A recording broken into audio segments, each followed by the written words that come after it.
ஐயோ ஏய் அஸ்வின், நீ என்னடா பண்ற?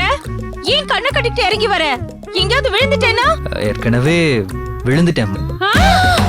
ஐயோ ஏய், என்னடா ஆச்சு? அடிபட்டுருச்சா? எங்கடா விழுந்த? காதல்ல விழுந்துட்டேன்னு இப்பவே அம்மாட்ட சொல்லக்கூடாது. அர்ஜுன் மாதிரி அதுல ஒரு சஸ்பென்ஸ் வச்சு திடீர்னு ஓபன் பண்ணணும். ஐயோ ஏன்பா இதெல்லாம் பண்ற? அம்மா ஒண்ணும் இல்லம்மா, சும்மா நடந்து பார்த்தேன். சும்மா அண்ணி அண்ணி டேய் அண்ணி. அஸ்வின் என்னாச்சு? என்னாச்சு அஸ்வினுக்கு? என்னப்பா கொஞ்சம் சும்மா இருங்க. ஏய், என்னப்பா பண்ற? அம்மா அண்ணி எங்கம்மா? டேய் ஏன் கண்ணை கட்டிட்டு இருக்கா? அப்பா கொஞ்சம் சும்மா இருக்கீங்களா? டேய் பாத்துடா, இடிச்சுக்காத. அம்மா உங்ககிட்ட தான் கேட்டுட்டு இருக்கேன். அண்ணி எங்க? இங்கதான் எங்கேயோ இருக்கா ரோஜா. அண்ணி